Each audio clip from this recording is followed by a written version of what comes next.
Ακούτε το LGR στους 103,3 FM, στο μικρόφωνο Βασούλα Χριστοδούλου, και μαζί μας σήμερα είναι ο Kyriakos Georgiou, ο οποίος είναι ηθοποιός, φωτογράφος, σκηνοθέτης και παραγωγός.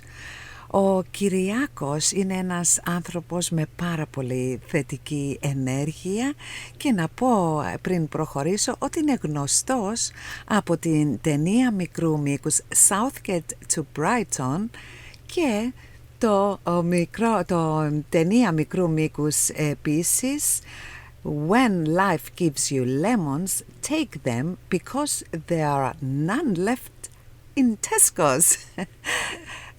Πάρα πολύ ωραία και τα δύο και να το συγχαρούμε.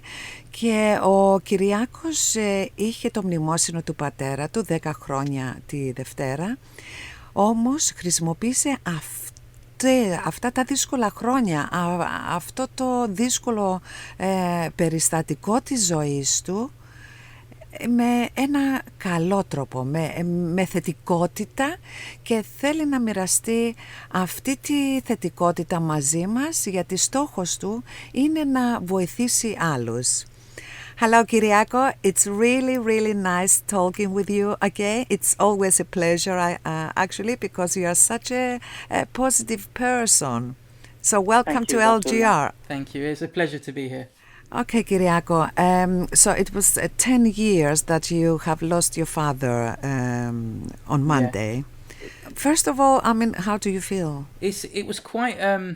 I think for anybody that's lost someone, when you're approaching any emotional, any memorial, you whether it's the first one or the second one or the 10th one, it's always difficult. And I think I'm quite conscious that 10 years. It is 10 years, and I remember 10 years ago how I felt, and I always live this message of when I'm 10 years older, in 10 years time, where do I see myself? And 10 years ago, I never thought that, I would be in the position I'm in now. And I look back and I think, rather than looking forward, I'm looking back and thinking, wow, look how much I've improved since then. I'm not in a position where I can say, wow, I'm in a financially successful place. I'm not in a place to say I'm where I want to be in my career yet. But instead of looking at where, what's next, I like to look back and think, wow, there's so many little steps that you make, each little step and how I feel. So, I feel much better that I understand, myself. I understand my feelings. I understand what I want from life, and I feel much more confident. You've mentioned about financial situation, Kyriakos, and as I'm aware, just before the pandemic or before the first lockdown, you've decided to leave your full-time job working in education, which was a huge step. What happened afterwards? How did you manage? What's the biggest factor that has helped you to stay positive during these difficult times? During the death of your father, and then you decided to leave your job, and the pandemic comes. How did you cope? Well, I think it's very interesting actually, because before the pandemic, like you said, I went self-employed and I left my full-time job, and I remember being in the full-time job, and I remember how that was affecting me emotionally, because as a creative person, you want to go out, you want to create things, you want to inspire people and change lives. And although you can do that in education, there was a part of me that felt like I was beginning to feel a little bit trapped. And I know that feeling. I felt like that, a long time ago when my father passed away. And I remember how I was 18 years old. He died from cancer, and it was very, very sudden. And at 18 years old, my parents were divorced. My mum and dad weren't really on talking terms. My dad's family weren't really supportive, and as you know, some separate families can sometimes get very toxic when money's involved and things like that. And it was very difficult for me as a young man trying to handle everything. Like, he had he lived in Cyprus, in Larnaca, and I'm from London, so I had to go back over there to deal with paperwork, deal with solicitors, organise the funeral, which was over here, because he actually passed away over here. He was visiting, and he passed away just after his birthday, and it was really tough because I didn't know what am I going to do, and I started to find it really difficult to cope I was in education, I was in college, I was struggling to keep up with my coursework. I got kicked out of college because I didn't keep up with my coursework, and I started to begin to feel like, what is the worth of my life? Why am I continuing to do this? And many people feel like this. Many people get to that stage where they feel like, why am I continuing to do this? And until you're either forced to either feel like you have to give up, or you're forced to feel like you have to do something. And I did feel like giving up, and I was at rock bottom. And I remember going to Cyprus and seeing my family, and this is, we'll talk about a little bit later about Greek men and how they handle emotions. But I remember saying to one of my cousins, who's a lot older than me, and in fact he's probably, I think, just over 10-15 years older than me, and I said to him, this is really difficult. I come over here, I thought, the nice weather, the nice people, the food, I can relax and take my mind off everything. And I found as soon as I got there, I started to feel really low, even worse, because I felt like, what's the point? I'm here, it's nice, but it's not what I want. Money can't bring me what I want. The nice weather, the beaches, the people, they can't bring me what's missing. And I remember going to my cousin, and very, Gibreo is from Limassol, typical. I said, I don't know what to do. I feel like crying every day. I can't relax. He said, okay, so your dad is dead. Okay, what's next? And it was just very blunt. And I thought, okay, this is their approach. This is how they deal with things. And I come back with this mentality back to London, thinking, I need to do something. The more I keep giving up and thinking, oh, this is the end, there's more to life. My dad would want more than this for me. He didn't want me to just give up. He tried to fight when he had cancer, and so many people were in that position. So why should I feel the need to think that my life isn't worth living? That's not what my dad would want. And despite the family toxicity, despite everything financial, and I just carried on, and I managed to get some work and whatnot, and I got a few jobs here and there working in the industry, and then I got a job in a full-time job, and from there I was working full-time for about 8 years in education. And again, once I settled down, and it was really fun. You go from film shoot to film shoot, photography, you meet all these people, and then you go to work in a job where you're full-time, and you start to settle down, and 8 years later it just repeats itself, and you just start feeling like, I feel trapped again. I feel like, what's the purpose of this? What am I doing? Why? This is not me. I want to go and be creative. And I decided, finally, I'm going to leave. I'm going to quit my job. I'm going to go out there and be creative. And then as soon as I done that, lockdown happened. Oh, it's incredible. So Kyriako, you were only 18 when your dad passed away, and you had to deal by yourself. I mean, to arrange about the funeral and all the arrangements. And I mean, you were a young child, really, 18 years old, and you had to cope with all this, and you've managed. So perhaps every time you have your difficulties in your life, if you look back, then you can say to yourself, I have managed to deal with such a difficult time, so I mean, this is nothing to compare with what I've been through. Perhaps you are using that as well. Yes, exactly. I think that's it. You look back and you think, I managed this, and I understand some people, and this is why I'm here, and I'm talking about this stuff, because some people don't have the experience of getting through it, and I want to say to people that you can, if you really believe in it. And this is why one thing that helps me every day, and what people say to you when you lose someone or you're sad, you might have a relationship, you're married, you get divorced, you've been married for 20 years, and nothing can compare, the loneliness people feel. And if you compare how I was feeling 10 years ago, alone, lost. I didn't know who to trust. I didn't know if I could trust myself, and all these things that were sort of in my head. And there's people now through lockdown who are feeling exactly the same. They've lost lost the confidence, the motivation, sometimes even to get out of bed.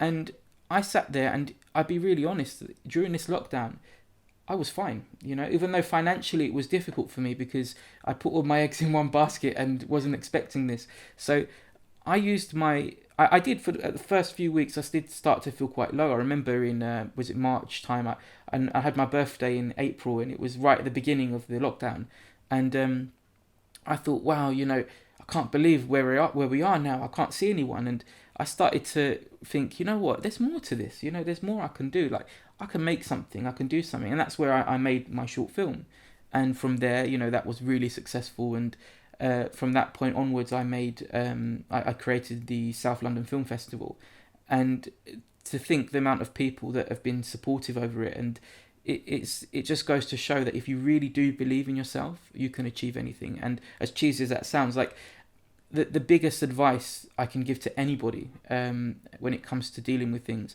is you have to look after your mental health. You have to, and I know that's easier said than done, but there's so many things that's helped me get through stuff. I understand my feelings, and that's the biggest tool that you can ever have, is when you start to understand how you feel about things. And for example, I might be feeling low, and I mentioned, at the beginning of the lockdown I was feeling a bit low, but I understood why. I was able to understand why I felt like that.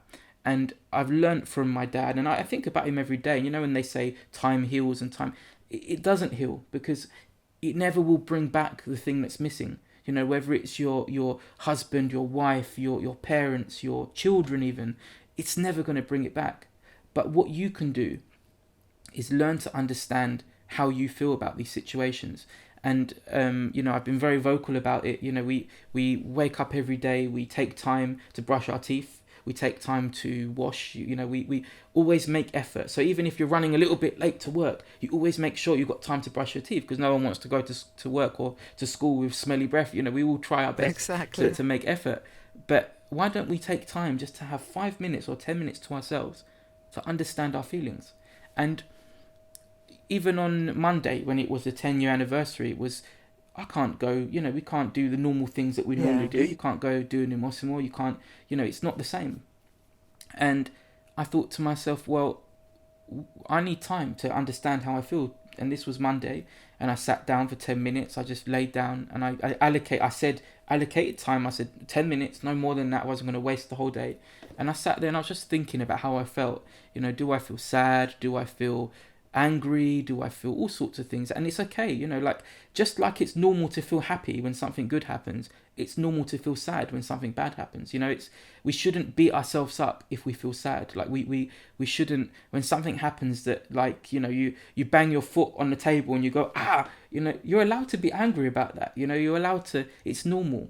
But then you've got to manage, how long are you angry about that? How long are you sad about that? And some people find it really difficult to manage that. And I think if we spend a little bit of time each day just to think about how we're feeling, even if we're not sad, we wake up and you think, right, I'm going to spend 5 minutes just thinking about what I'm feeling today. I feel good. I'm excited about this. I'm excited about that. Or actually, I'm a bit anxious about this. What can I do about this? And just spend a little bit of time each day just understanding how you feel that day. And I think if you do that and you look after yourself and you think to yourself that you are allowed to have these feelings, you shouldn't dismiss it. Exactly. Kyriako, did you have to get any help, any professional help to help you to behave and think this way? Because it's quite, positive, the way you are dealing with things, which is great. Or did you discover new ways by yourself? There was a time when I was really, really stuck, really low. Because you can imagine, as an 18-year-old, I was kicked out of college. I felt like I had no chance in life, and I really was close to giving up. And on a couple of occasions, I called the Samaritans helpline.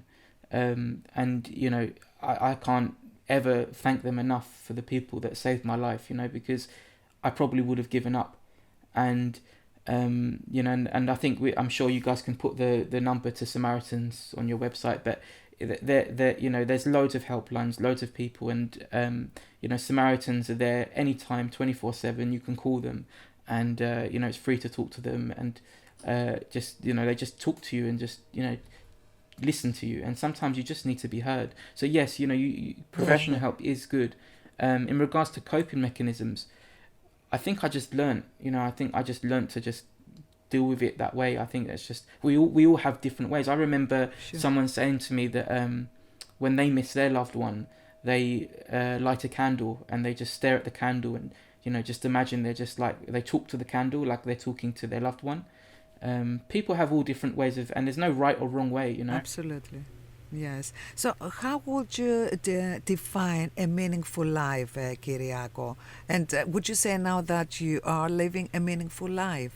I would say, I'd say yes and no. I think that meaningful life to me is like, again, when you say that to me, I'm thinking, what do I want out of life? Where do I see myself in 10 years?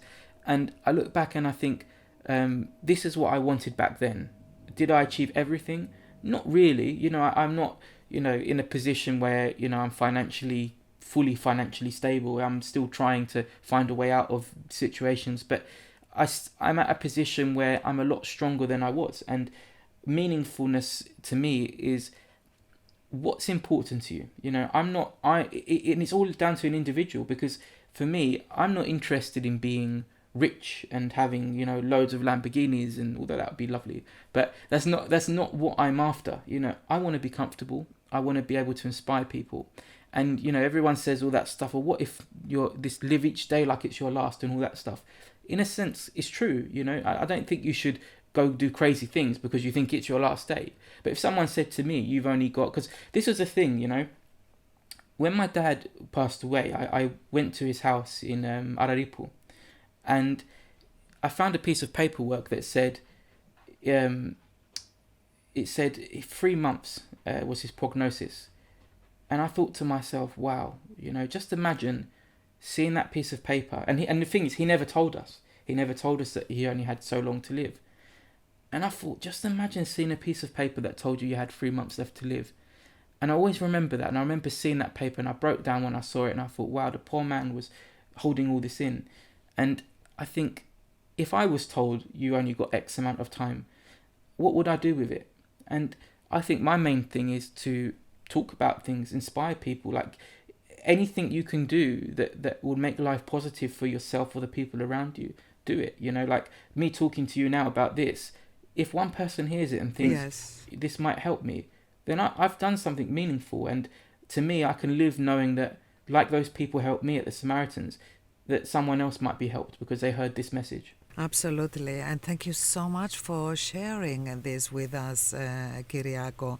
And I will ask you something else. How would you, because I think you are the right person to answer this question, how would you define success in your life? Some people will say money. Some people, they will say, if I have a great family, my friends, so what is success to you? Success, it depends. We're talking, we're from Greek backgrounds, and, unless you've got a business or you're an accountant, you're not successful. I remember, my own family saying to me, when you're going to get a proper job, because I was interested in acting and filmmaking. And filmmaking doesn't always bring you the money you want, and it's not sometimes about money. I think success is when you enjoy what you're doing. I think you have to have people are very critical about, like, you might say be a road sweeper or a cleaner, or might work in education, or you might be a nurse, or you might be a dentist, or an accountant. Whatever job you have shouldn't define your success. If you enjoy your job and you're happy in your life and you can enjoy your life, then why are you not successful? I think success is what you make it, as long as you can be comfortable and stop believing that there will be unlimited amount of happiness, because there isn't. Anyone that tells you that if you do this you'll be instantly happy, or these people sell books, There's no such thing, like you could be watching a show and it makes you laugh and you're happy for that moment, and then all of a sudden, something happens that makes you sad. Happiness isn't a permanent thing. It's just an emotion, just like anger, just like anything else. If you're angry for that moment, you calm down and then you're fine again. I think the key to success is to be content. Exactly, yes. And Kyriakos, thank you so much. You are such an inspirational person, and I'm sure people listening to this, they will feel much better, and they will put a smile. And first, you made me smile now because I feel this is amazing.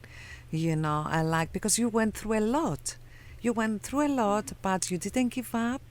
And, you come across as a very positive person. You smile, and you appreciate life. So well done. A last message if you like to say to our listeners. Believe in yourself. If you are a young man, especially, if you're from a Greek background, you're used to having other men around you make you feel like if you talk about your feelings, if you show your feelings, you're not tough. That's not true, I'm talking about my feelings, and I'm a tough guy. And you know what? There's nothing wrong about not being tough. If you're a woman and someone says to you, oh, it's just your hormones, you're on your menopause, you're on your period, and you just dismiss your feelings, don't dismiss them. Listen to yourself, Like, sometimes it could be just a small thing. It could just be your hormones. But if you don't listen to it and you don't take time to understand yourself, how will you ever understand how you're feeling? Thank you. So where can we find you, Kyriakos? Because we want to know what is going on, in your life, your career. So can we find you in social media? And yes, so I'm on social media. You can find me under Georgiou_photography on Instagram.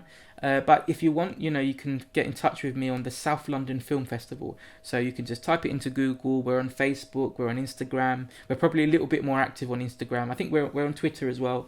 But yeah, like if you want to get in touch with me directly, it's probably faster to hit me up with the festival and just ask for Kyri or Kyriakos, and I'd be more than happy. And anyone that might sort of need a bit of advice, I'm more than happy to talk to people.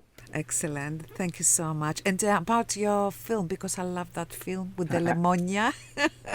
Yes. I would love people yes. to When watch life gives you lemons. You see, think of the name of it, the name of the film. When life gives you lemons, take them, because there's none left in Tesco. And that's about when there was no toilet paper. Yes. And we had no toilet paper. Everyone was fighting over toilet paper. And you think, why? There's more problems in the world, And, like, we all rushing to do things. And you think to yourself, why are we rushing and fighting for toilet paper? And then I thought to myself, well, as a Gibreo, you go into Tesco's, you want your lemonia, and there's no lemons, that's more a problem to me than not toilet paper. Because, okay, I'm not like my yaya used to have a bidet in the bathroom, but we don't have that. But, so that is a bit of a problem if there's no toilet paper. But me, I'm happy with my Asda shades. It's beautiful, soft, it's lovely. But for me, if there's no lemonia, then we've got problems, So I saw it as, when you've got something, a problem in life, take it, grab it, accept it. So when you see lemons and you see something that makes you happy, grab it. And that is where the name of the film. And if you want to see it, you can just type either Georgiou Films into Google and go on my website. You'll see it there. Or you can type the full film into Google. When life gives you lemons, take them, because there's none left in Tesco. Thank you so much, Kyriakos. It was a real pleasure talking to you. And we hope to have you again. One little thing I forgot to say to you. Yes, of course. Because very soon, we're all going to be coming out of lockdown. Yes. And a lot of people, it's all well good me saying all these positive messages, but a lot of people are going to be going out of lockdown and feeling confused, not understanding how to feel. I mean, I've seen people can't wait to like throw their clothes off and run down the pub. And there's other people that are struggling because although, they might be excited to see their friends, some people have just lost, loads of people have lost loved ones during this pandemic. And there's going to be all sorts of people around us. And I think we should take time just to think about those around us that might not have found it easy, that might have lost a loved one, or might have even found it really hard not being at the pub. You know, we all have our own problems and our own issues. And I think before we go out there and feel confused, you know, take the advice that I said, you know, think about your feelings, think about people around you, take the time every day to do that. And in 10 years' time, I hope people will be able to look back and say, let's see what I achieved, just like I did today. Thank you so much, Kyriakos. And it's very, very true. And we have to learn to be understanding to other people because we don't know their situation. Thank you so much for sharing your story with us. You know, I'm sure it will help lots of people. Thank you for being at London Greek Radio. Thank you. It's a pleasure, Vasoula. Thank you.